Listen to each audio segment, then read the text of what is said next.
Hello and welcome to another fun-filled edition of Adam's Music Box, where the lighting, for reasons totally unknown to me, is somewhat better than it was the other day. I don't know. I don't really care either. But what I do care about is music here on Adam's Music Box. And today, I want to nominate, if you will, a song that I think is a very strong contender for being the very best song of the 90s. And this is a song that was written, produced, and performed by R. Kelly.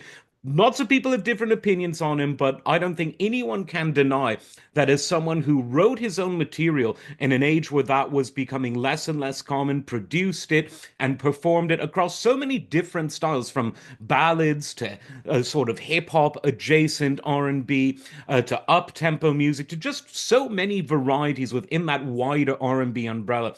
R. Kelly is a very talented guy. But the song that is in many ways the signature song for the wider masses is a song that really qualifies as one of those anthems. I would put it, pardon me, in the same category as sort of We Are the Champions, a kind of song where you just want to proclaim greatness and pump your fist. And like We Are the Champions, this is a song that in many ways has a melancholic tone, but it resolves itself with an incredibly inspiring message and indeed an inspiring coda after a key change. Again, something you don't hear. Codas and key changes, things you don't hear so much in the pop music of today.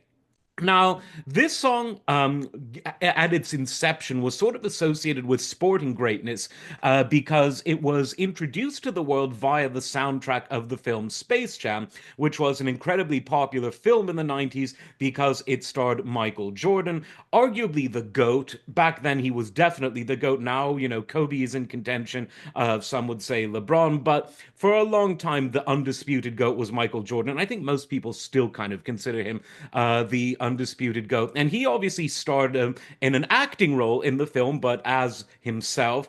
And this song just sort of capped it all off. It was sort of a humorous, zany film, but it was all about competing to beat the odds in a sporting environment.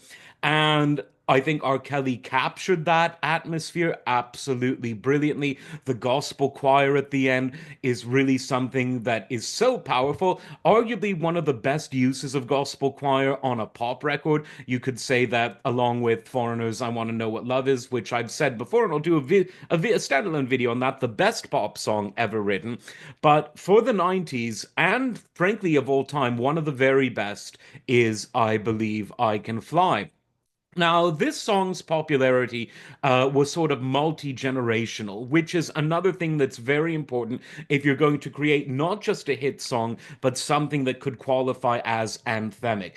People who weren't around in the late 70s when We Will Rock You, We Are the Champions were recorded, they know the songs. Many of them know all the lyrics to those songs.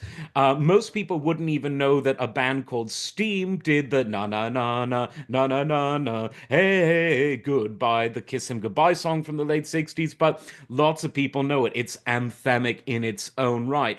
There's not too many of these hugely anthemic songs that cross generations in terms of popularity and in terms of intimate knowledge of the lyrics and even song structure, but this is definitely the one. It's got an inspirational video, which I think unfairly has been removed by a lot of the platforms, but you can still see sort of bootleg versions. But luckily, it's still on Spotify, and Tidal, and Amazon and Apple. So you can hear for yourself a song that I think, in an era where music was becoming a bit more negative, it was an era that began with grunge, for instance.